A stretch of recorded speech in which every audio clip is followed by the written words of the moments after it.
Hello, everyone, and welcome to episode 4 of the BENGEBUSTER Show.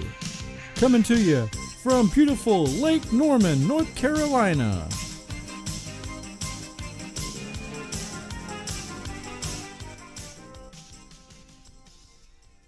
Hello, everyone, and welcome to another edition of the BENGEBUSTER Show, episode 4. Now, before we get into the podcast, I want to recap my weekend.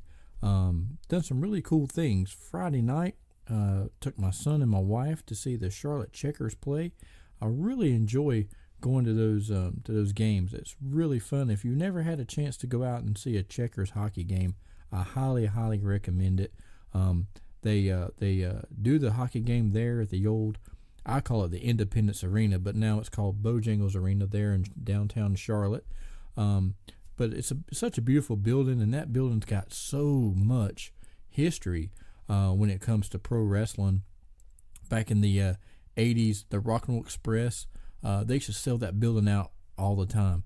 And then also, I think the very last, not the last, but probably the first wrestling show I ever watched there was Starrcade '93 with Flair and Vader, and man, that show was really put together really well. And then, of course, I went to a couple of Nitros that was held there as well. But anyway, it was a great weekend. I also would like to thank the Carolina Zone Wrestling Company for having me on Saturday.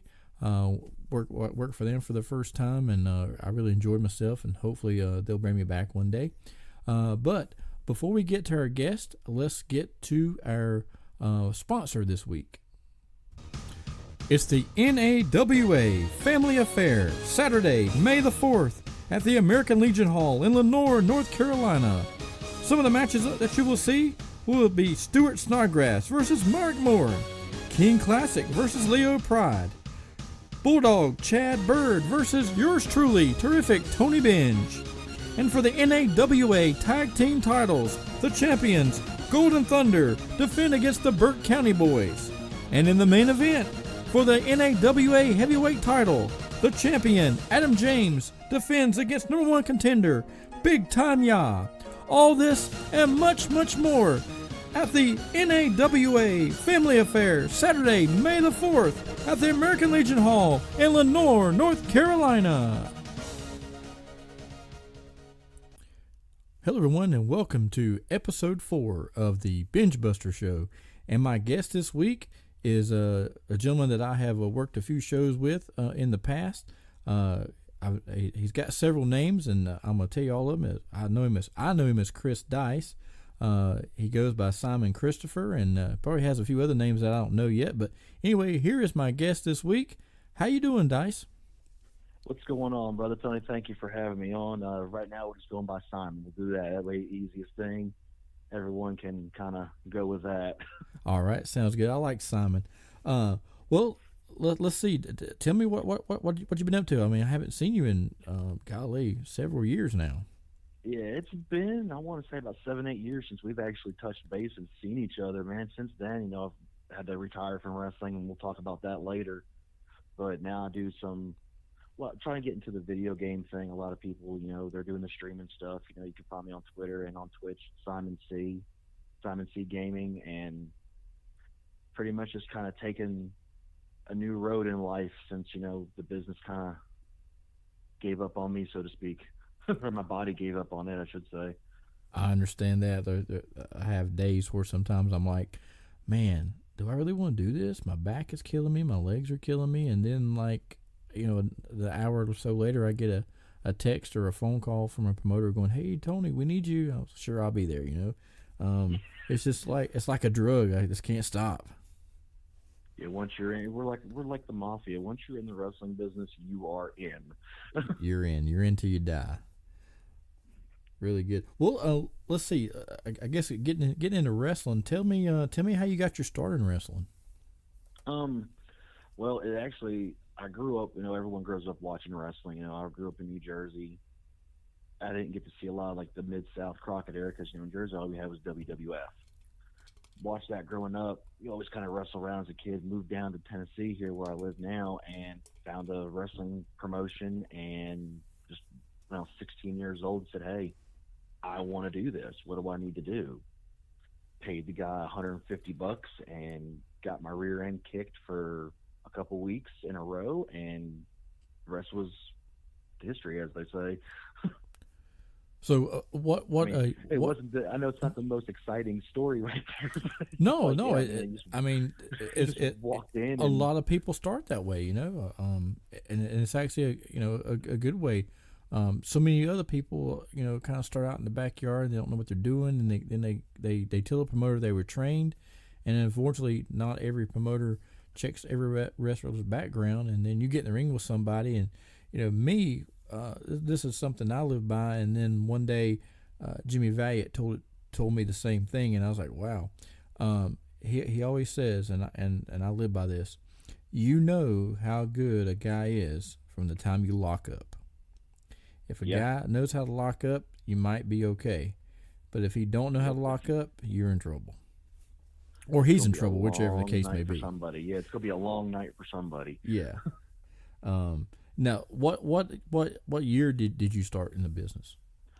Uh, I want to say 99, 98, 99. Okay. So I mean, I was coming into the business when the era of the hardcore stuff was. I don't want to say popular, but it was kind of running the roost, so to speak. Right. Yeah. And you still had a lot of wrestlers, but a lot of them were just you still had that '80s mentality of everybody looked like your fat Uncle Tom that would just drink beer and want to get in a fight with the family. Right. I Yeah. mean, it was For sure. the only difference between the guys in the room and the guys that were paying to see the seats was maybe the guys in the seats were a little bit more sober, and the guys in the ring were a little bit more crazier. Yeah, well, one of the when you talk about sober and stuff, I have to tell you one of my stories. When I was promoting shows, I would do shows wherever I could, because I just I wanted to get exposure.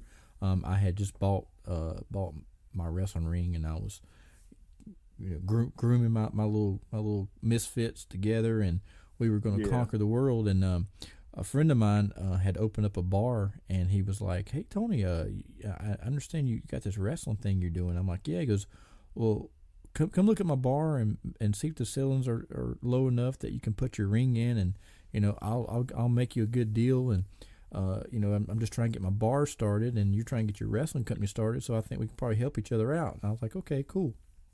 So I go look at the building, and I'm like, "Oh yeah, my ring will fit perfect in here." And we end up running probably 20 or 25 shows at this guy's bar. And the first show was completely sold out. Standing room only.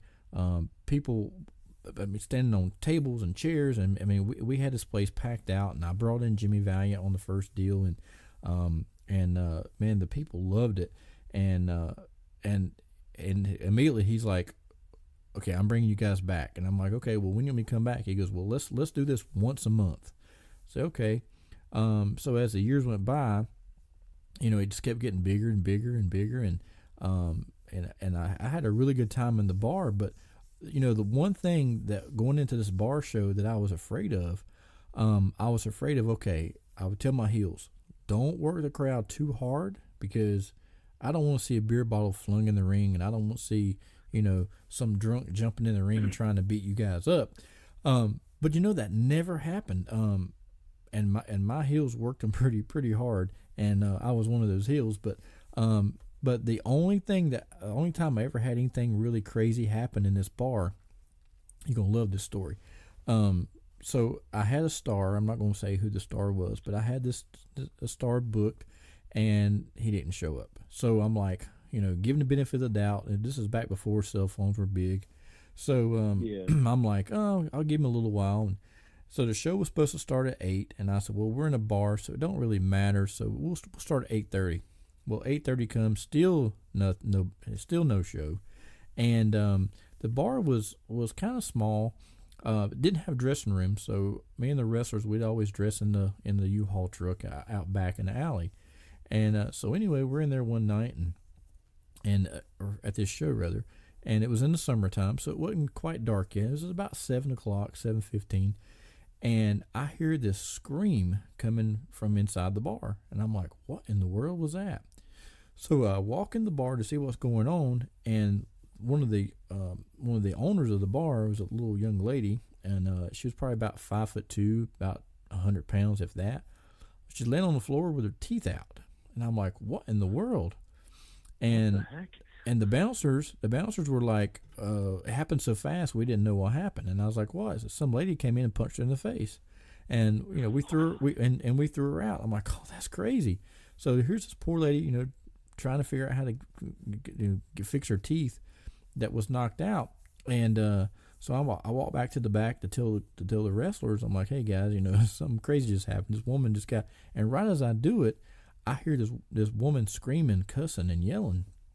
And I look, and she's coming at my wrestlers, and she's like in a rage, and she's so mad. She's got like this white foamy stuff in her mouth, around her lips, and she is losing it, right? She is tripping. She's drunk. She's on drugs. I don't know, but she's flipping out. Well, I had about 15 wrestlers there, and there's all pretty good-sized boys. Well, she comes over and starts cussing everybody out and telling, she's going to beat everybody up. Well, here's when the story gets crazy. She goes to one of my biggest wrestlers, gets up in his face, and she starts pounding him on the chest and telling him how she's going to kill him and beat him up and all this kind of stuff. And he said, lady, if you don't get out of my face, I'm going to forget you're a woman, and I'm going to knock you out. So then I go to try to calm Big Mike down. And so while I'm calming Mike down, she goes over and tries to start picking up everybody's cars, literally trying to pick the cars up and throw them at each other. She's screaming and yelling. Well, by that time, somebody had called the cops. Well, next thing I know, she comes back to Mike again, and she starts beating on his chest, and now he's got like blood all over him. And he's like, did she cut me? And we're looking, he has no cut marks, but he's covered in blood. I'm like, what's going on? So she goes to leave, and all of a sudden she stops, and she goes in her purse, and she starts throwing stuff at us out of her purse. At first, I thought she was going for a gun, but she's throwing stuff out of her purse, right? And she's throwing pill bottles and tampons and everything. And I'm like, what in the world? Well, by that time, the cops show up, and she goes from this enraged lady to crying, telling the cops that we all assaulted her and beat her up in the parking lot. So the cops okay, listen, I want half of you. I want you people over here and you people over here, and so I'm telling the lady cop. I said, well, she came out here. She started hitting my guys. She started punching our cars, trying to knock the windows out of our cars. I said, and the lady inside the bar, she knocked her teeth out. I said, so I mean, she's definitely under some kind of drugs, right? So anyway, so the cop goes. So everybody's run up to the cops, ain't trying to talk to her at the same time. So the cop goes, okay, hold on a minute. I want everybody who she assaulted over here. I want everyone whose car she assaulted over here. And then we'll get to the bottom of it. And then one of my wrestlers who she did both, he says, well, what if she did both? And she said, pick a line. So he picks a line, gets in line. So then now I'm thinking, great, now my show's getting shut down at this point. For one, my star didn't show. And now I got some drunk lady causing problems, so these cops are going to probably shut my show down. But they didn't, of course. But they call the paramedics. Yeah. Well, this lady's got her hands are sliced open. Well, when she was going into her purse to throw stuff at us, she had a butcher knife, and so every time she every time she'd put her hand in her purse, she was slicing her hand open. She had multiple cuts on her hands, right? But she was so messed up on drugs, she had no clue. Only thing, she was mad because they wouldn't serve her alcohol. Plus, they told her when she walked in the bar that she had to buy a ticket to watch the wrestling show or she couldn't come to the bar. And so that made her mad, so she ended up punching the lady or whatever. Well, anyway, so here's when the story gets really interesting. So the paramedics show up, and now this time the lady's playing poor pitiful me, innocent. I didn't do anything wrong, and so but they got her in handcuffs. So they had the handcuffs in front of her, and so the cop is like, talking to me and the owner of the bar, getting our, getting the story from us. Yeah.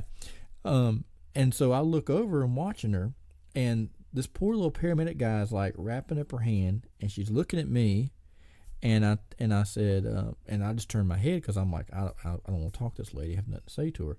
And just something in my head says, look back. I looked back, and it was like watching an Ozzy Osbourne song come to life. She was sitting there staring at her hand, and her facial feature goes from like, chill, calm, cool, collective to like this demon. And she reaches over while this paramedic guy's wrapping up her hand in gauze, and she reaches over and bites into his face, and like just bites into his face like she's biting a bat, and like Ozzy would do. God. And this little poor paramedic guy is screaming, and the lady cop goes over there. She whacks her in the head with a billy stick. She drops to the ground. She throws her on the ground, puts her in handcuffs again, and throws her in the cop car. And she says, "We're done here." And so she takes off with her. The lady don't go to, she doesn't go to jail. Or doesn't go to hospital. She goes to jail. And I'm thinking, well, the show's over at this point. And so the cop comes over. She said, "What are you guys doing here tonight?" "Well, we're having a wrestling. We're trying to have a wrestling show." But this lady interrupted. She goes, "Okay, well, you guys have your wrestling show, but don't make me come back out here tonight, because if I do, I'm shutting the whole place down." We're like, "Hey, lady, ma'am, this wasn't us to begin with. We didn't invite her here. She just shows up." But that was the most craziest thing I ever witnessed at a wrestling show, seeing some crazed out, cocaine binged lady. And one other thing, she exposed herself to us too. And I told all the boys, I said, they go, "Oh, when she pulled her pants down, we almost threw up." I said, "Well, that was God telling us, you guys want to see a naked woman? Well, here she is." I said, "That was punishment right there." And they were like, "Yeah, big time." I think one of the craziest ones we had was in Sneedville, Tennessee. It's over on the other side of Rogersville, and this town is so backwoods. They just finally saw the last episode of Andy Griffith, if that makes sense. It Oh yeah, finally aired. for sure. That's how backwoods they were, okay?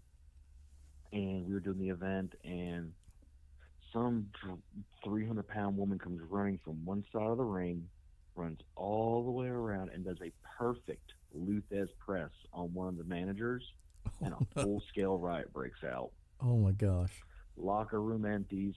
Fans are like, and apparently this town had been known for violent wrestling events, where the fans get more violent than the wrestlers.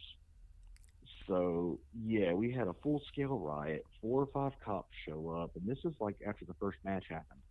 Oh So wow. we have like 6 more to go. We're like, holy crap, how are we gonna pull this off? And the cops end up staying there the whole event just to make sure nothing else happens.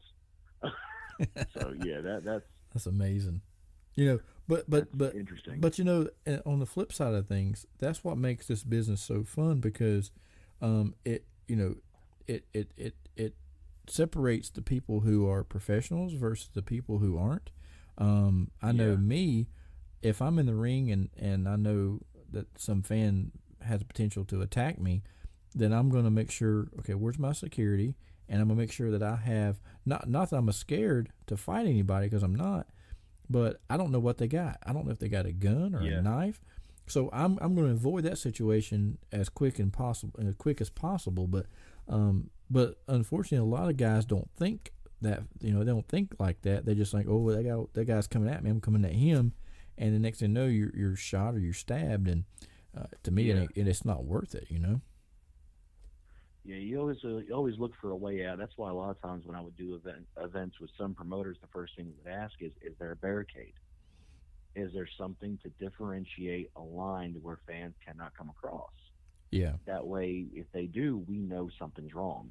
Because we've all been to some of those events to where you have nothing. It's just seat, some space, and then a ring, and that's the most dangerous in my mind.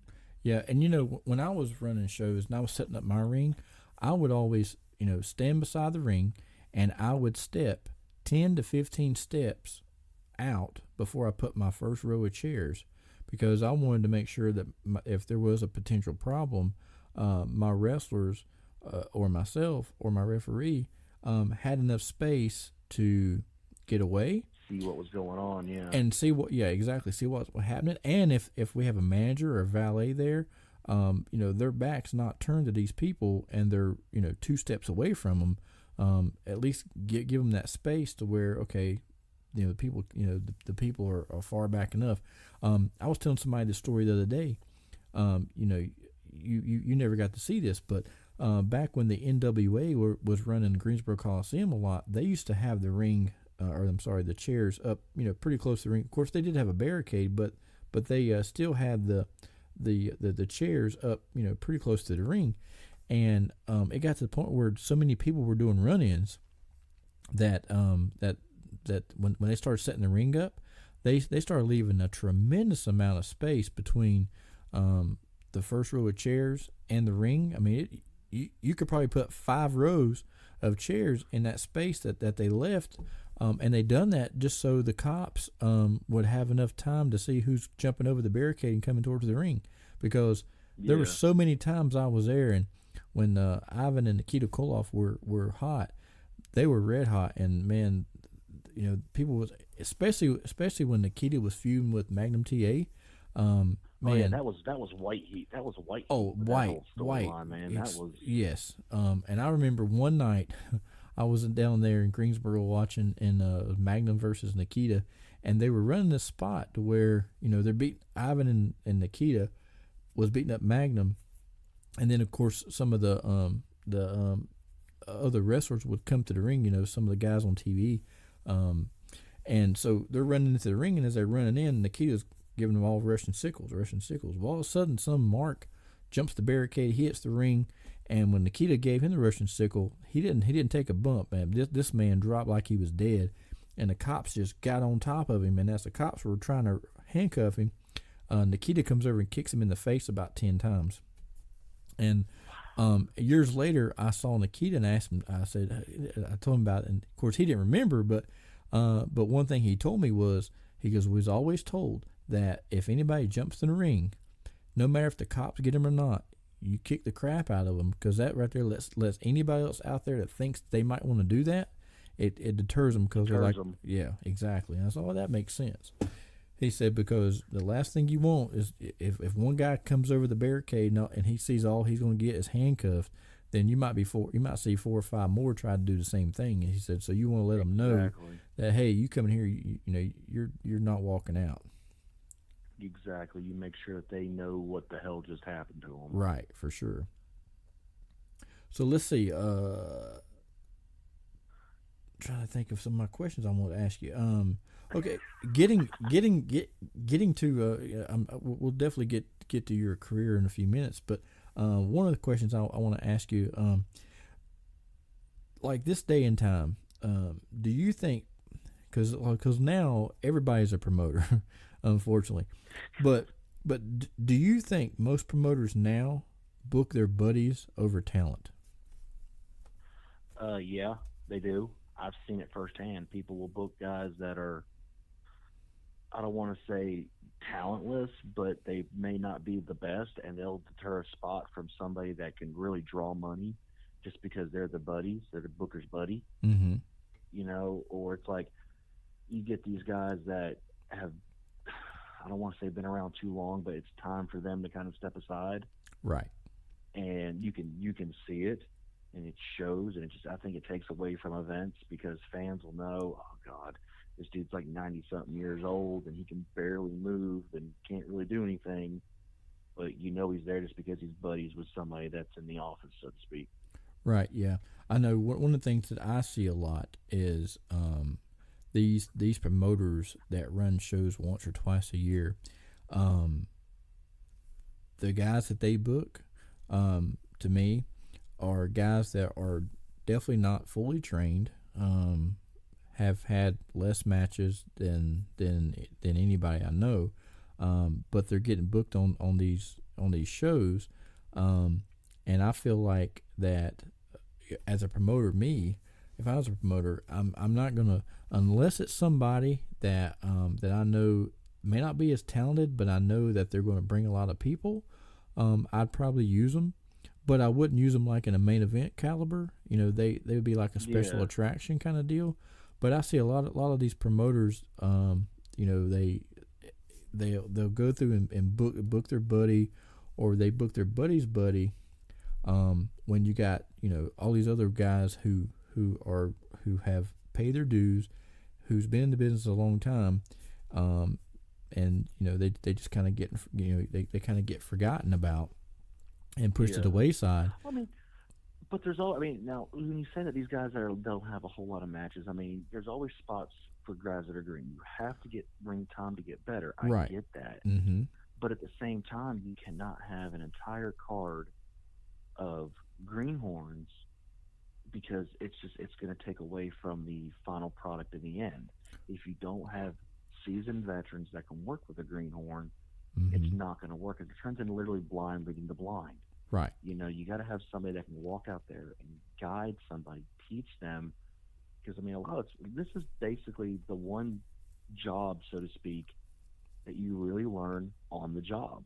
Mm-hmm. You learn a lot. You can have so many training matches. You can have so much training, but until you're actually in front of a crowd in a live event doing it, you're really not going to learn. It's not going to make sense. You can learn all the tools, but until you learn how to piece them together and make that giant picture at the end of the puzzle, then it's the only way you can do it is to go out there and do it. That's my take on it, though. Yeah, mine too.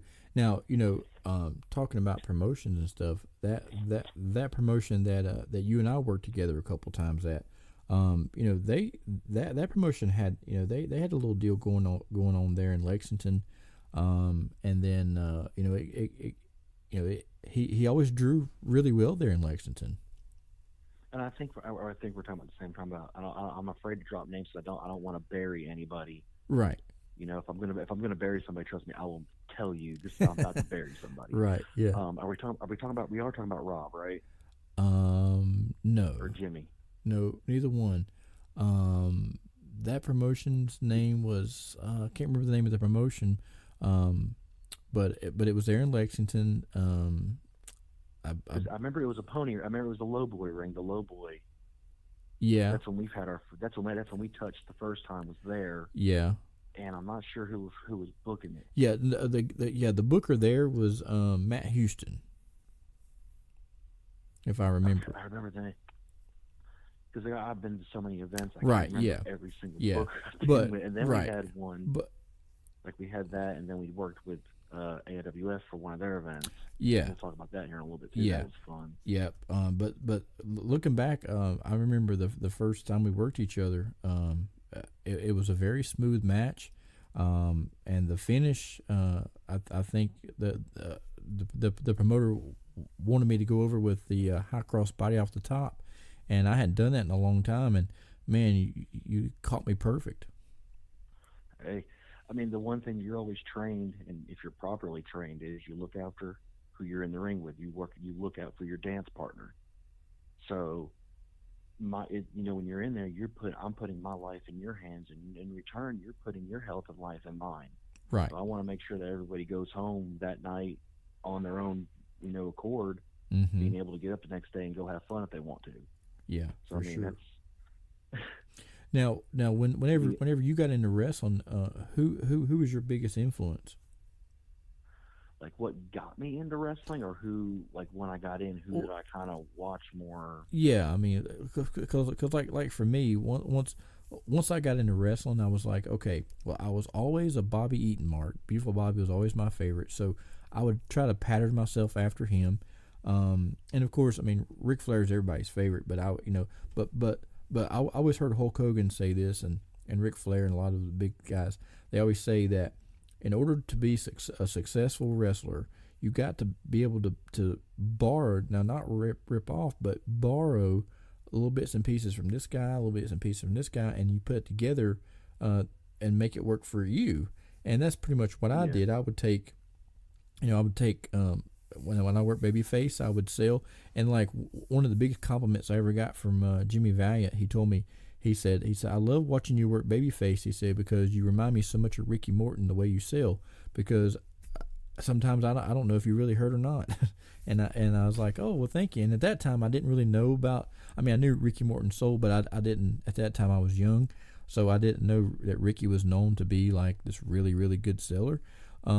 So when the years went by and I caught on to it, I was like, man, what a compliment to be compared to my selling, to be compared to Ricky Morton's, because he's another one that was like when I was a kid growing up, I idolized. And then when I finally got to work with him for the first time, I was like, I was so nervous. But it was after it was over with, he told me, he said, kid, he said, I can tell you're one of Boogie's boys. He said, because man, you're so smooth in there. Oh, dude, anybody I've seen come out of Boogie's camp has just worked smoothly. I mean, it's just fluent. Yeah, because they're up there doing, what they do. I mean, if you've never been up to Boogie's camp, But yeah, You need to go check it out, even yeah. just to go check out the museum. Yeah, I was gonna say, and now he keeps adding so much stuff. I haven't been up to Boogie's camp in a while.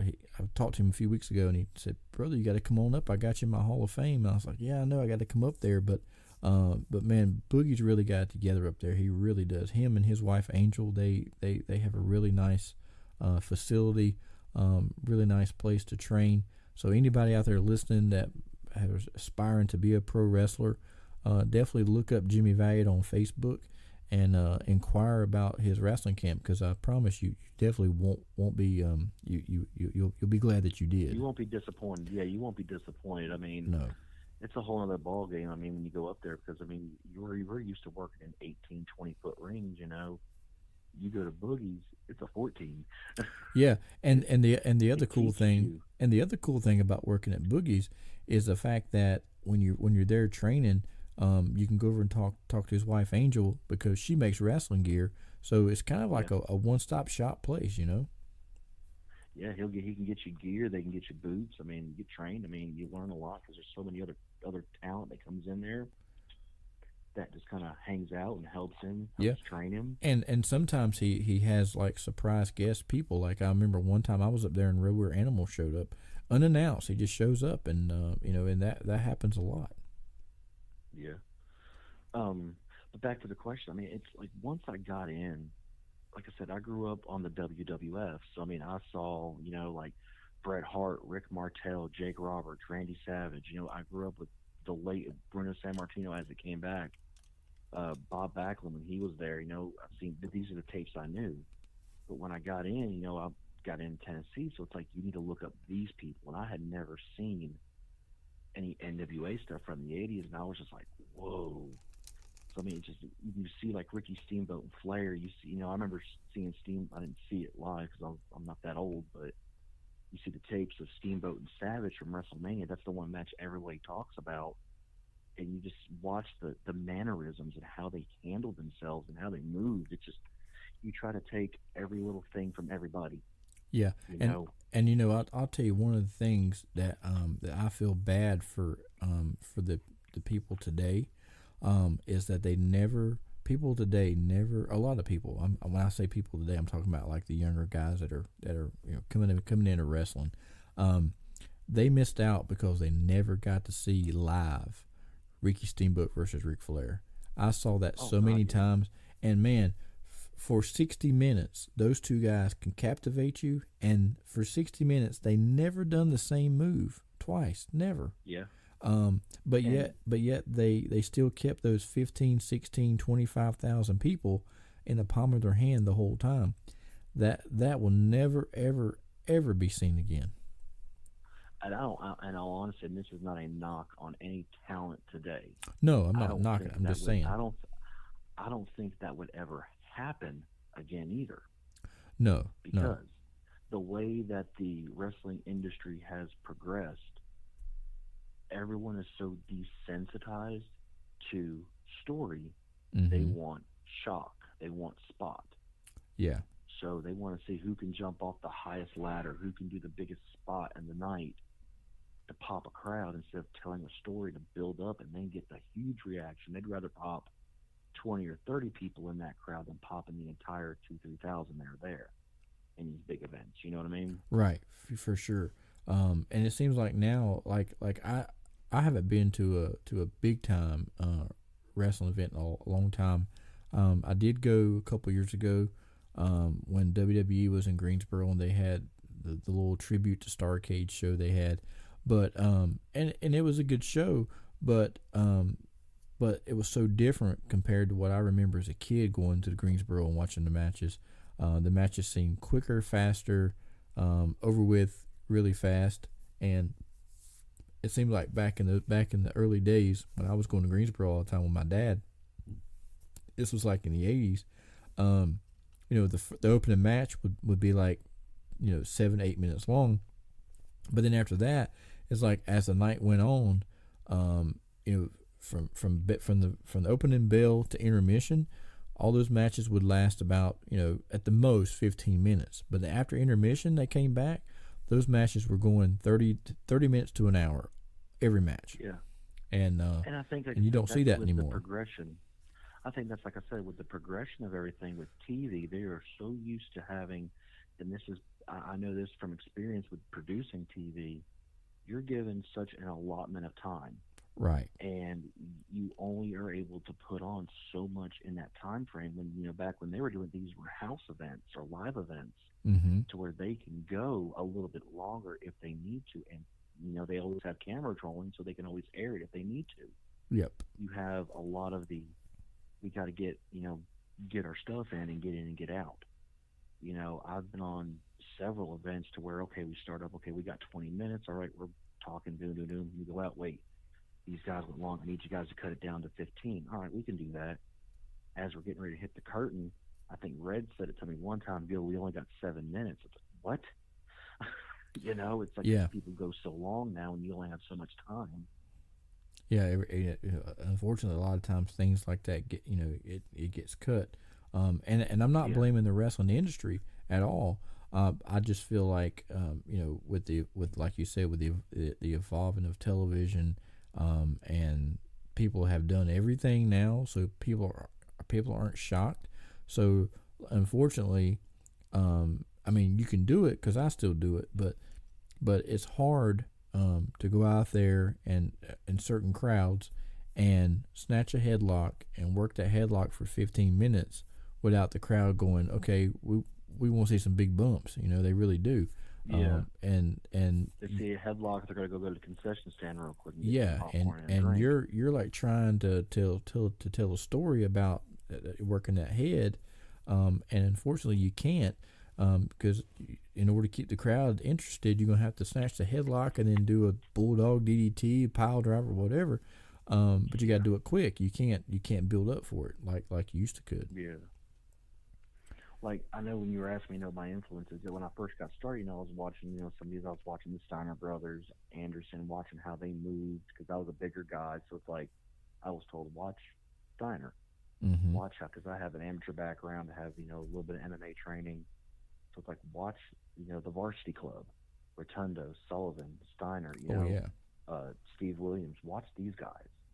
So I was watching them, and that's why I learned how to really throw my clothesline was watching Rick Steiner Oh yeah, of all yeah. He people. had a man. He I loved watching when I was younger. I used to love watching his clothesline. Um, there was three people that I'm sorry, four people that threw a clothesline that I thought was the most beautiful clothesline I ever seen in my life. Steiner was one of them. Another one was Barry Windham. He had a Yeah. nice one. Of course, Stan the Lariat Hansen. His was Oh incredible. God. And then either one of the Road Warriors, Hawk or Animal. Um, and of course, you can't forget Nikita. His Russian sickle was something else too. Oh But yeah. but man, the clothesline used to be such a devastating move, and now unfortunately it's a lot like the DDT. It's just a move now. It doesn't. I mean, Yeah. It's just a it spot to get it to doesn't win build for the matches next big anymore one. like it used to. But it's still an awesome move. And I So think as I further along in my career, I watched a lot of different stuff to kind of readapt to back to the old school. I started watching. I don't know if you're ever a fan of or ever heard of World of Sport no, I don't think I ever watched that. wrestling. I don't think I ever watched. It's basically it's based out of England, and this is when it was 2 out of 3 falls. It was literally it looked like a shoot. Okay. It was it was basically the European wrestling. You throw Regal, Finley, Benoit competed out there. A bunch Davey Boy Smith, Dynamite Kid. A lot of these guys came to that World of Sport here. Robbie Brookside. Oh God, I can list a bunch of them. Big Daddy, Cat Weasel. I mean, some great wrestling, Mm-hmm. and it would just captivate you because they're going hold for hold. Basically that scientific match that they talk about nowadays. You would Oh see that yeah. there on an everyday basis. Well, You when know, you it was. when you talk about that, one of my favorite guys from that I used to love to watch do that kind of stuff was Lord Steven Regal.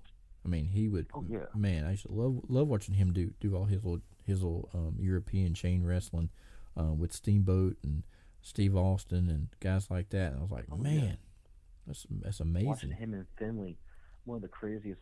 event matches I've ever watched. You know, even being as I was getting in the business when WCW had these uncensored pay-per-views. Do you remember these? Yes. Mm-hmm. Finley and Regal went out there and kicked the snot out of each other. Literally, I remember that. Finley right in front of the camera Mm-hmm. splatters Regal's face. Yeah.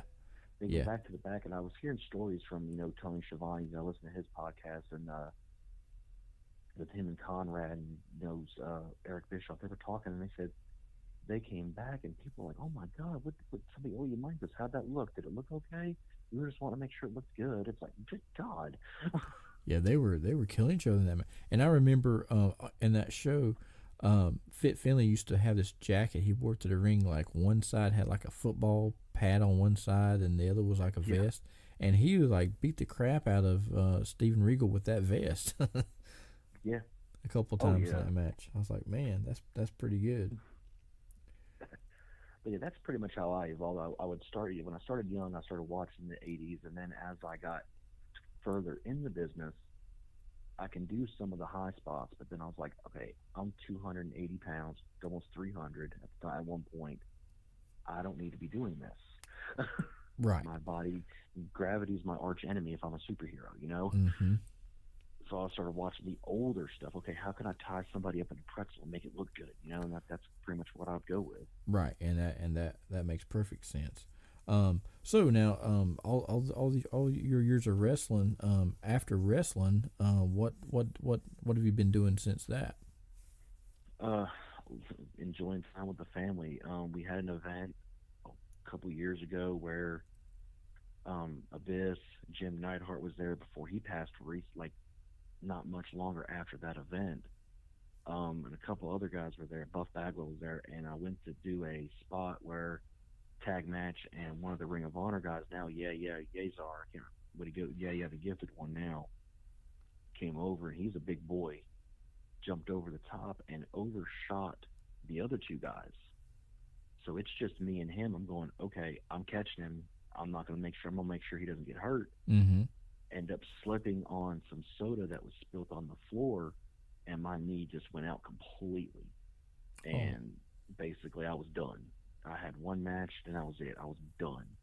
And I've just been healing, just kind of hanging out with the family, doing the family thing, doing the gaming thing occasionally. Just kind of reevaluating, because once you get out, you have that, now what, and Yeah. I'm just now, 2 years later, just now really trying to figure out what I'm doing. Yeah.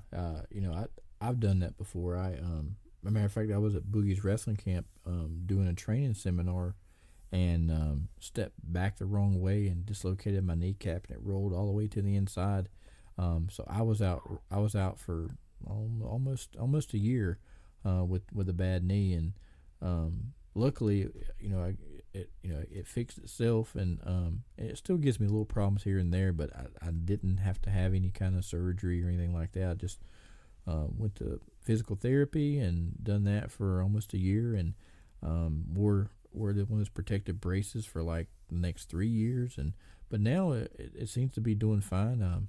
I wrestle pretty often, and of course I'm always constantly bending and stuff like that, working out and things like that. But knock on wood, it's holding up. So hopefully, I've kind of set a goal.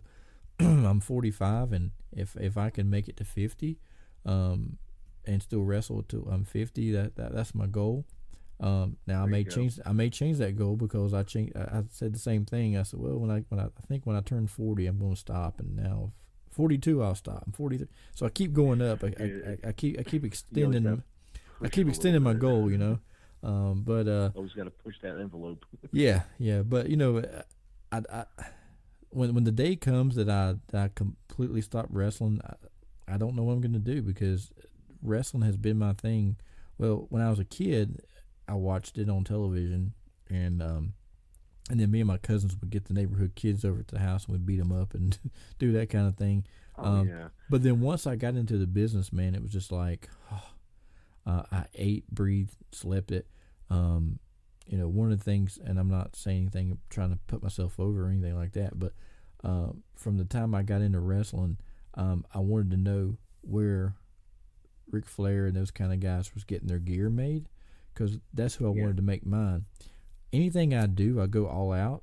And that's always just been the way I've always been that way, even before wrestling. As a little kid, I always wanted the name brand shoes. I always wanted name brand clothes. I always wanted, so I always had that taste of always making sure I did everything the way the famous people do, and Yeah. and so all those If you're years gonna that do it, you're gonna do it right. right, and so all those years that I've wrestled, I've always had, I always went out and bought the expensive custom made wrestling tights and boots and everything like that, and now I wish I had half of that money back that I invested in all that wrestling gear Don't and we boots and all? tights, Don't and we all? I'm telling you, but I wouldn't do it any different. Anything I do, I go all in, or I don't do it at all. That's just the way I am. That's the way Yeah. I've always been. Oh yeah, I mean that's the only way you can do it. I mean, if you're just gonna walk in and just kind of half, wait, I know we can't say if you're gonna do half butt this, you Right, gotta be careful what we say here. I mean, you shouldn't do it. I mean, because it takes away from, pardon me, takes away from the final product. right, If you yeah, go out there and look like crap, no one's gonna take you seriously. yeah, for sure. And I remember the first time that I wrestled Jimmy Valiant, I was like, I've got to get brand new gear. I can't work him for the first time in this beat up gear that I've had for several years. So I went out and I called the what the greatest, in my opinion, the greatest gear makers out there was K&H, and that's the ones that Yep. made all the gear for everybody in the 80s and stuff and 70s and whatever. I gave them a call, and it's nothing that's changed. I gave them a call like on a Monday, and I said, I got this show coming up in 2 weeks. I'm wrestling Jimmy Valiant, and this is what I want. And they said, okay, no problem. We'll have it to you in about a week. I said, okay. And 4 days later, that gear was at my house. I could not believe it. It came so fast. And I was like, man, and it fit perfect. I mean, it wasn't too big. It wasn't too, I mean, it fit to the T. And I had that gear forever. And then a few years ago, I was like, well, I've outgrew it. It's time to sell it. So, and I ended up putting it on eBay and selling it, and sold it for the same. I bought that gear, had it for like 10 years. I sold it on eBay for the same price that I paid for it 10 years prior, which was Well, pretty amazing, well, that just also shows how well K&H makes their gear. It holds up for that long. Oh I mean, yeah, that's a big kudos to these guys that the gear they make holds up through time. yeah, definitely. But unfortunately now there's so many people, and see the difference. A lot of people find these gear makers and go, you give them a call and you say, I'm pulling numbers out of there. This isn't exact numbers, but you call K&H and say, hey, I want a pair of trunks with this on it. And she'll say, okay, that's going to be $60. Okay. And then this guy calls somebody else and says, hey, I want this gear and this is what I want on it. Okay, I'll make it for $25. Oh, 25 is better than 60, so I'm going to do the 25. And then they get the gear, and it's very thin, or they wash it the first time and the threads pop out. And I'm telling you, for all you aspiring wrestlers out there, if you want your gear to be nice, you're gonna have to pay extra for it. Yeah. For it to last, Now if you're one of those kind of guys that just want something that's gonna that's gonna get you through for a little while, yeah, buy the cheap stuff. But for me, if I'm investing in me and my brand, I want to get the best, and the best is always, that's the only way to go. Yeah, because I mean, the gear is literally your marketing tool. Yeah, If you it's your look billboard. professional, that's you. You are. I mean, if you're gonna get the cheap, I don't want to say cheaper stuff, but at least the less expensive stuff to start off with until you can afford to get that, that's perfectly fine. I've done that. I mean, I used to Oh buy yeah. secondhand gear from everybody. I bought secondhand gear the entire time, my entire career. I think I bought 2 sets of gear, brand new, made to fit me. Mm-hmm. And the last pair I've got, I wore it one time because I needed it for a specific match. It didn't get here in time, and I had to go through that. Do your research on your people, guys. If you're gonna buy gear, do the research. Find people that have dealt with them before. Figure out what their turnaround time is, because I had a gear maker. I'm not gonna bury him, but I should for this whole situation. He said, okay, I'll get it to you in 30 days. Just a basic singlet. I said, okay, cool, because you had a lot of orders too. Mm-hmm. And 8 months later, I still ain't got it. I started basically just blasting this person on social media about it, and it showed up. He drove it over to my house like 2 days later. But you had to blast So, I it to mean, get it, yeah, I which had is to bad. blast him to get it. Yeah, which is Yeah, I don't bad. like doing that, but I mean, it's just yeah, Just that's a yeah, horrible story. it's one of those things. That's how it is. Well, so do you think that you'll ever get back into wrestling, or you think you're pretty well done? This is actually a funny topic because I had just got a phone call today from for a lot of people who don't know who I am and don't know anything about me, or some that do knew that I was a producer for a while for Ed. Are we allowed to name companies and everything? Are we allowed to do that here? Yeah, yeah, sure. Okay. A former AIWF affiliate that I helped start the company from day one, Empire Wrestling Coalition. We had a big fallout. I left. The company went down a few months later. They're talking about possibly coming back, and I had a phone call today, and they were asking if I would be involved with it. I'm not doing anything in ring. I'm done with in ring stuff. I physically can't do it. I've got kids. I've got a wife. We've got a family. I'm not gonna risk. I can't risk it anymore. You know what I mean? My Right. body's too beat up. I've had too many injuries. I've had busted knees. I've got herniated disc in my neck. It's took a toll on me, and I'm like, I don't want to do that anymore. I can help train. I mean, one thing I always took pride in when I was doing that was creating characters for people. When we did EWC, we had these guys that they didn't really know who they were. Nobody knew how to create a gimmick. Mm-hmm. Okay, That's a and for little those of you who start don't know what a too. gimmick is, well, people who don't know what a gimmick is, I mean, we're going to break the curtain down. A gimmick is your character. Who is this? What are you? And these kids like, well, I'm just a wrestler. Okay, well, what are you? Okay, here we go. Mm-hmm. Find out who they are. Take your personality and turn it to 11. Yep. We get them. Get this look, get this down, and we would create these characters, and they were over. We created a character with a gentleman named Ryan. I can't remember his last name. We named him Babalu Sabota. Just randomness. He was just a nutcase, just out there being goofy as can be. He had the zebra tights, look like the Zubas. You know what I'm talking about, the Oh Zubas. You yeah. know what I'm talking about? Mm-hmm. Yep. He had tights that looked like those, and it looked great. I was like, okay, he had a mat, and we just go out there and be stupid. It's all you've got to do. Be stupid, have fun, listen. It was one of the most over characters we ever created because it was just, they loved it. He was fun to watch. And when he'd go over, it was amazing because holy crap, he pulled it off. He was a mulkey, you know? Right. Yeah.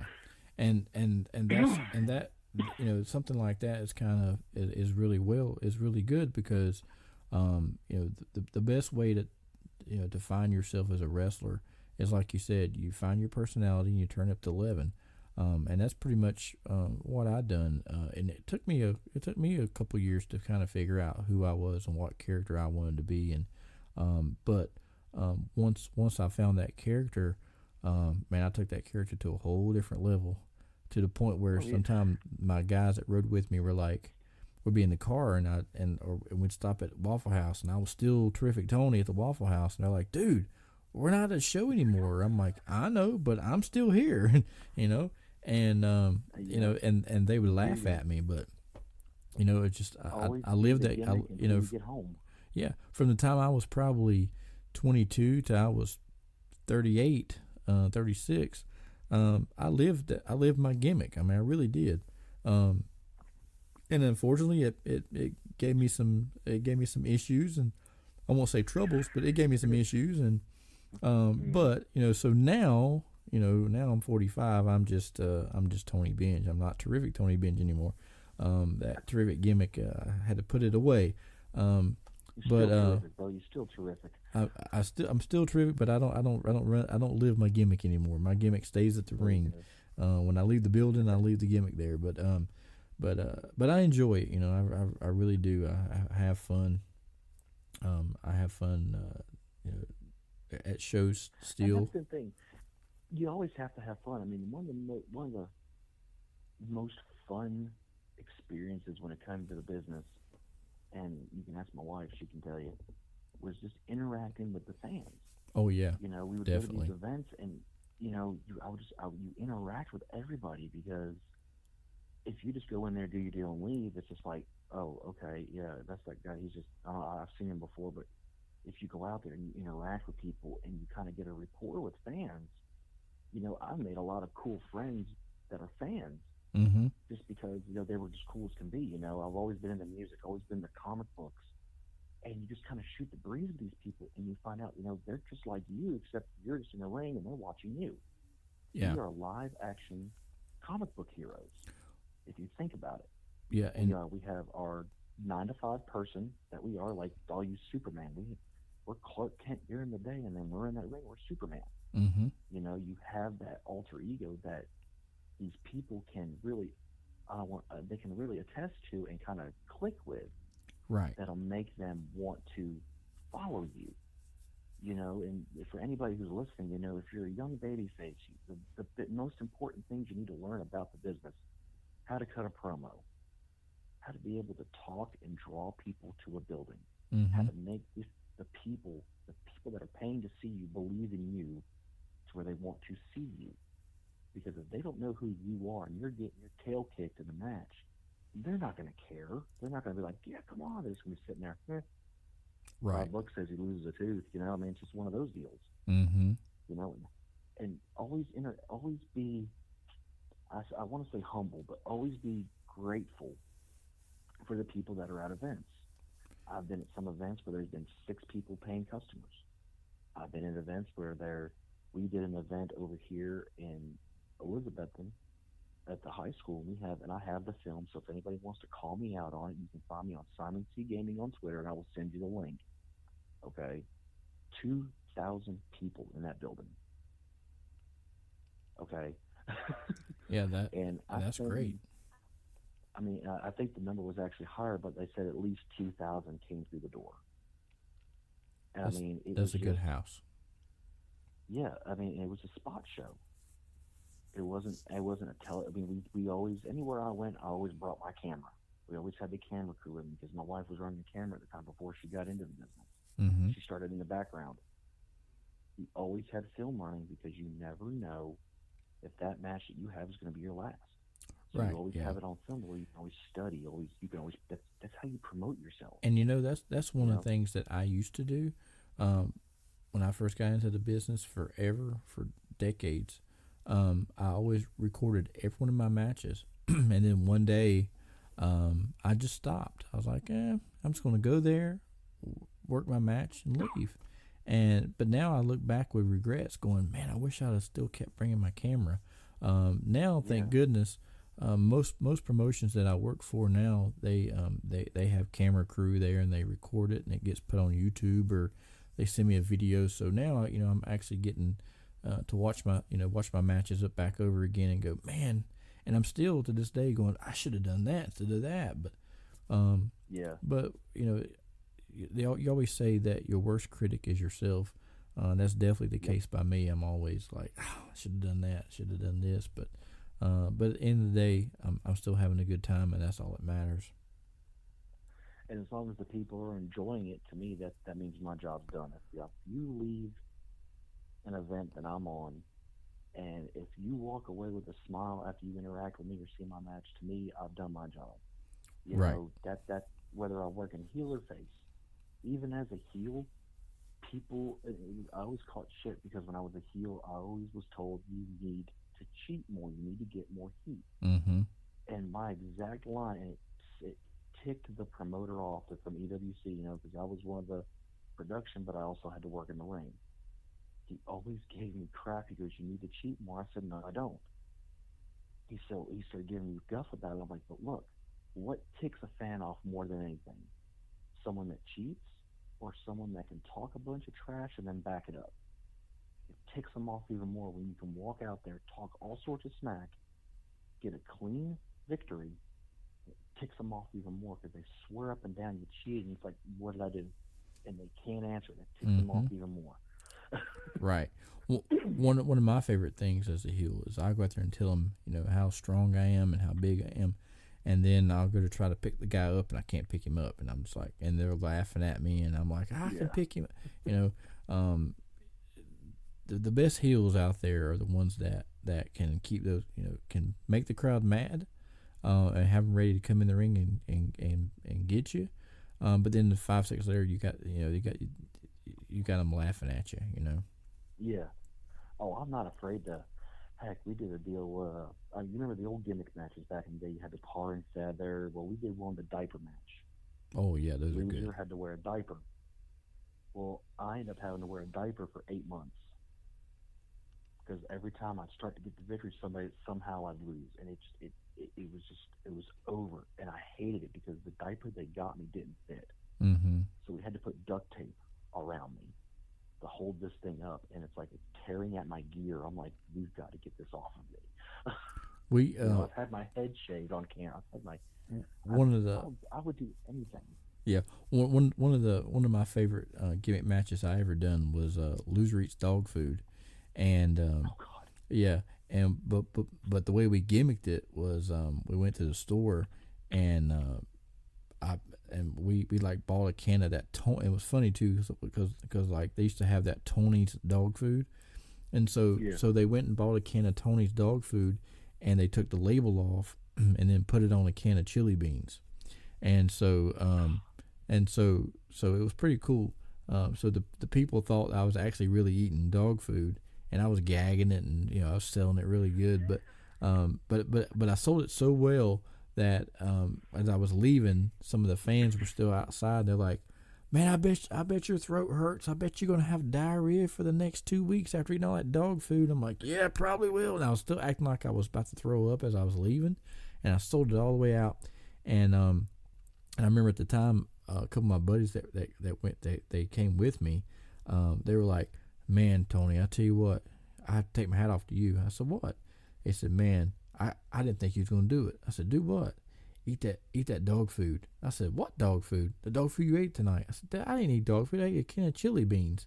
"What?" I said, "Yeah, I took the label off." And they're like, "Oh man, that's great." And that's again, gimmick matches like that are just like a lost art because now when you go to these shows and they have their what quote gimmick matches, they're like these matches where they're running 10,000 high spots as their gimmick, but less is more. I'll live by that. I'll live by that till the day I die. Less is more. The less you do, the more, the better you're gonna be. Because everything has its place. Right. These spots, these big deals, they all have a place. You just have to know where to piece them. I think one of the craziest ones I did was the staple gun incident. Have you heard about this one yet? Yes, I think I have. The staple gun. Okay. Quick backstory. We're out the night before and we're hanging posters on telephone poles. So I have this industrial staple gun, and I have the big long shank staples to make sure they hit the pow pow. We're hanging them up all over town. Get to the event. We're in the locker room. I'm working a guy named Chains. You know what I'm talking about, Jeter? Mm-hmm. Okay. Known for being a very ultra-violent individual because he came from the old hardcore AIWF days. Pardon me. And I walk up to him in the middle of his locker room, standing right in the middle of it. I said, "Here, I want you to hit me with this tonight." And I hold this staple gun out. He said, "You mean like hit you with it?" And he's swinging it like, he's going to hit me like a chair. I said, No. I popped it. And when it was the old staple gun, so it had this big loud crack to it. Mm-hmm. I cracked it one time. Everybody in that locker room just turned. I said, "No, I want you to crack." I said, "Hit me with it." He said, "Okay." Put it in his pocket, and that was it. We go out there, and he takes a dollar bill out of his pocket and staples a dollar bill to my head twice. Oh, wow. Here's the problem. When we were hanging posters, we had the half-inch shank staples. You know what I'm talking about? They split them. Mm-hmm. I forgot to change them to the 1/4 inch. Oh, no. You see where I'm going with it? Yeah. Yes. So this thing hits, and on camera, and I wish I could find the footage. I have a picture I will send you of this, of the dollar bill. It's a kind of it's graphic. I'm going to warn you, but I'll send it to you Mm-hmm. when we get off the air here. Okay. Um, you hear me on camera scream, "Oh sweet Jesus," and then he does it again, and this dollar bill stays on my head for a good 25 minutes. The entire match. It was a toolbox match, is what it was. Mm-hmm. That was the gimmick. And in the in toolbox, you could have all sorts of tools, hence the staple gun. We had to, like, the boys in the back were up in the rafters watching because they did not believe that this was going to happen. The Oh wow. fans were the fans were stunned. Like, they were just silent for like 3 or 4 because they didn't know what the hell they just saw. Mm-hmm. And I'm walking around, and we see a staple. It's stuck to my head. After, flash forward to after the match, we have to get needle nose pliers, and I forget, I think we have to get cutters to cut these staples out of my head. Oh no, yeah, that's painful right there. I'll tell you a gimmick match story. Then we're gonna wrap it up. But when I was running my my bar shows, I had a couple guys, and kind of like going back to what we talked about earlier, how you get green guys and you figure out what you can do, to to get them through the show. And I had these two guys, and I said, they were training hard, but they just wasn't getting it all yet. But Yeah. but they were so dedicated. I want to make sure that they were on my show. So I told them, I said, hey guys, I said, won't you guys? I said, I hate hardcore, but why don't tonight you guys do a hardcore match? But I want you to add some funny stuff into it too. They said, okay, great. I said, okay, here's a spot. I said, you guys can do everything you want to do, but this is what I'm giving you to do. Okay. I said, so I want you. So I want the heel to get the fire extinguisher. I said, you're gonna beat the baby face down. You're gonna go over him with the fire extinguisher and go to hit him. Go ahead and spray it in his face. I said, but when you go to mash the button, just barely mash it where just a little bit of the fire extinguisher stuff comes out. I said, you do that twice. I said, then the third time you come back to the baby face again and you try to squirt it in, and again you hit it a couple times where just a little bit pops out. I said, then you look at it in your face and you open it up, just boom. I said, but make sure that when you do it beside your face, so it looks like it's coming up in your face, but it really isn't. It's going by your face. I said, then just drop it, hold your face, and sell it, and the baby face will just roll you up and pin you. He says, okay, yeah, okay, we'll do it. I said, but remember, don't squirt it in your face. Squirt it, let the stream go by your head, but turn your body to where the people can't see that. Okay. So they didn't rehearse it. They just go out there and do it. And next thing I know, in the heel, he had a goatee. So he's out there and they're doing the gimmick, and we're all watching. I said, the people are going to eat this up. Next thing I know, when he goes to open it up, he didn't turn it to the side. He put it right in his face, and this big fire extinguisher, and it was a fire extinguisher stuff that when it comes out, it freezes. You know what I'm talking about? It wasn't a powder. It's like it froze. So he holds it to his face and he opens it up. I mean, I'm talking blast. It hit his face, so it came out, hit him in the face. It went up, it hit the roof of the building, and then it mushroom cloud over the ring.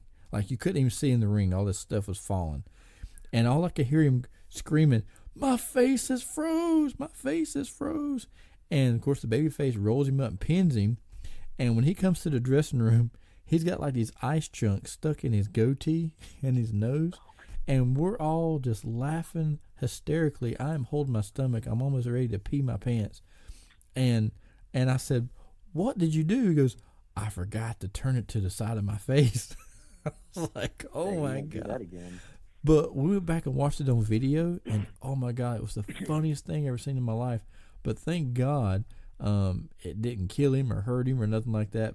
But he said for like 2 hours his face was numb because it was so frozen. I was like, oh my God. But that was one of the greatest hardcore little deals I ever saw.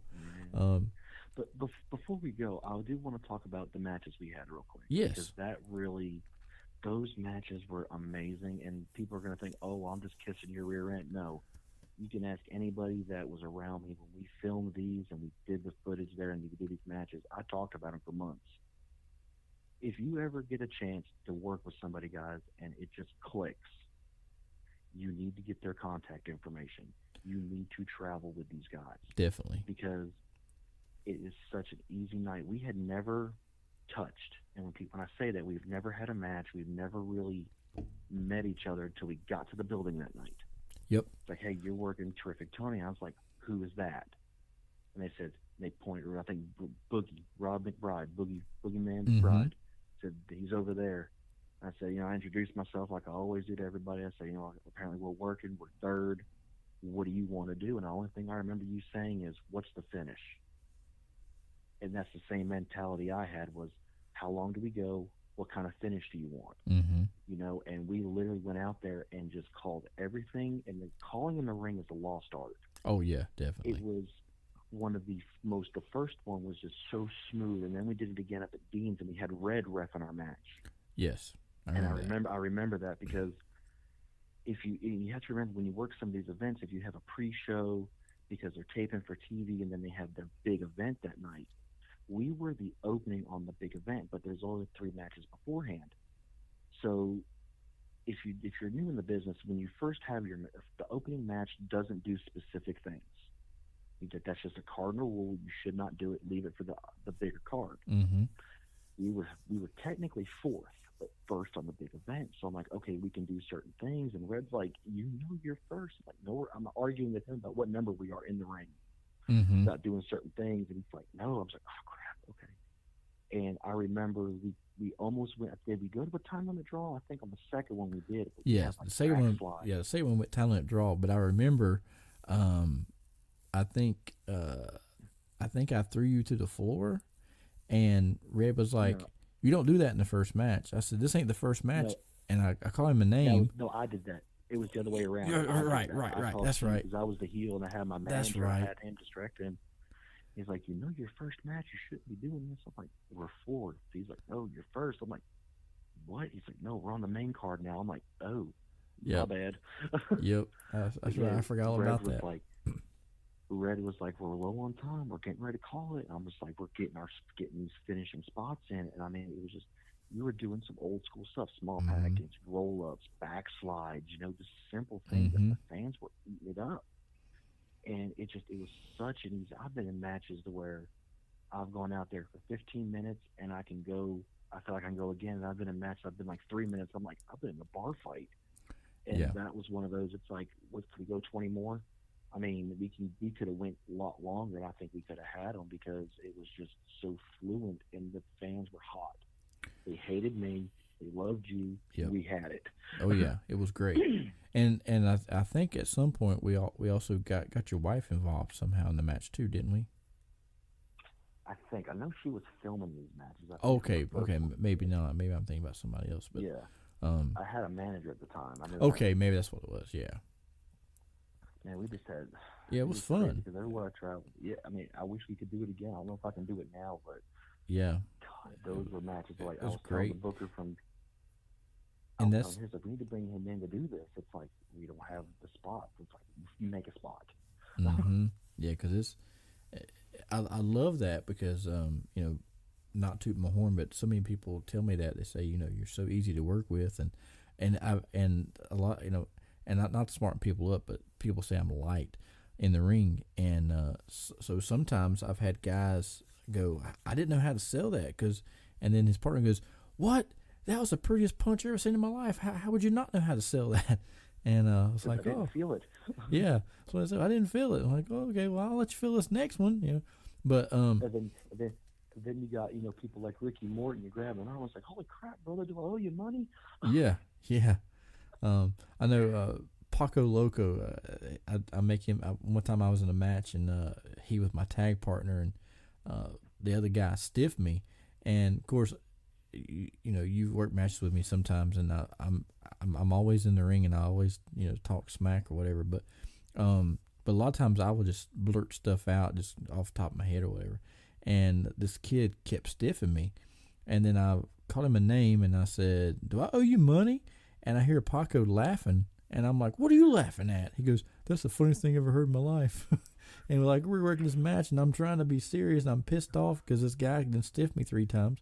And then Paco's over laughing because I asked the guy that I owe him money. And but it was great.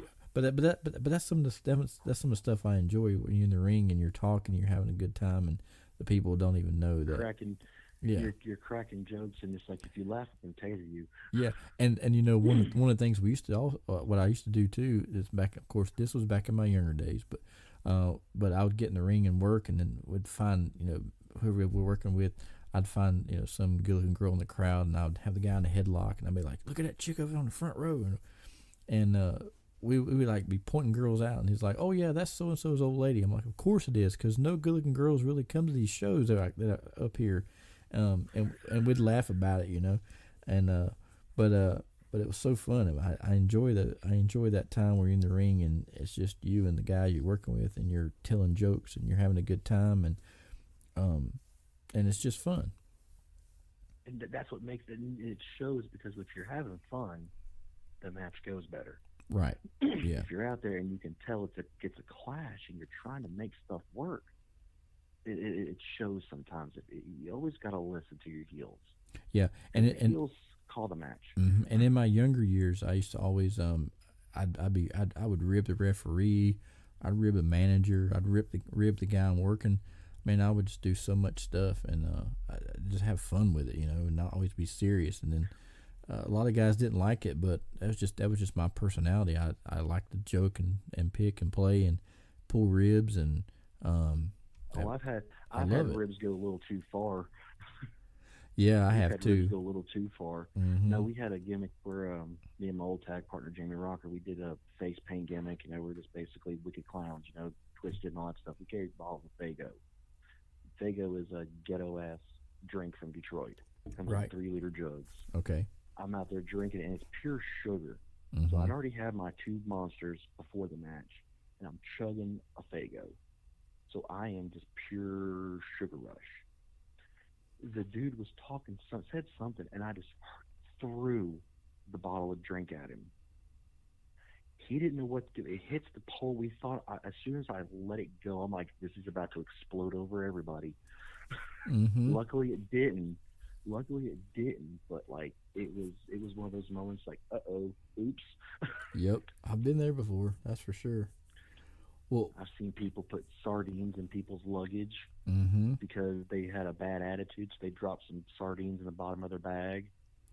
I've seen people's bags go quote unquote missing. They put it under the ring. Yep. One of the things I used to do, I used to tie their bootlaces together, and they have their laces out there, and I tighten a bit, like 5-6 knots. Oh God. There was another team that used to have flags they brought to the ring, and I'd steal their flag and just take the flag off the pole and just leave the pole. Done that a few times. Let me think what else I've done. I told this story on one of my other episodes, but I had a fart bomb, and I was trying to rib people outside smoking, but instead it kind of backfired, and the fan brought the smell into the building, and people were leaving. And then the promoter that ran I was like his agent. He comes back to the dressing room and tells me, "Tony, I want you to find out who brought that stink bomb, and I want you to fire him." And then, of course, the guy that was in on the rib with me, he's like, "So, how you firing yourself?" I was like, "Well, I'm not." But at that time, I was like, "Okay, my ribs have gotten a little bit overboard. I better cut them back a little bit." But they're fun, You gotta have fun. I think I sprayed deer urine on somebody one time. It just helps pass time by when you do that. When you do these ribs, they're fun. Yeah, we had one of the events. I brought deer urine and sprayed it on a dude, and he didn't even know it till they got in the ring. I was like, "Man, who?" Yeah, that was one of the guys that I used to work with. He would do that. He would not that, but he would like not put deodorant on, and get in the ring and like, "What is that smell?" And it's like, "I don't smell nothing. What are you talking about?" I was like, "Oh my God, don't do that again." But he would do it on purpose. I think it was funny. Man. But man, we used to have some good times. But anyway, well, Simon, I really appreciate your time. I appreciate you coming on my show and sharing some of your stories, and and it was fun. Man, I greatly appreciate you having me on here, man. Make an old guy feel welcome again. You know how it is. Definitely. If anybody wants to holler at me on social media, I'm on Twitter, Simon C Gaming. You can find me on Twitch at twitch.tv/Simon C Gaming. I do stream some games on there occasionally. Come by, say hello. Let me know how if you guys had any fond memories of me in wrestling. Let me know, because it's always good to relive the past a little bit. You know what I mean? Oh yeah, make you feel good about it. Most definitely. Well, fans, we really appreciate your tuning into our show this week. Again, you can hear you can hear this episode on iTunes, Spotify, and Google Play. Again, Simon, thank you for being on the show. Brother, thank you very much for having me. Thank you, ladies and gentlemen, for joining us for another exciting edition of the BengeBuster Show. Make sure you tune in next week, as our special guest will be none other than Dangerous E. Corey Etzel on the BengeBuster Show.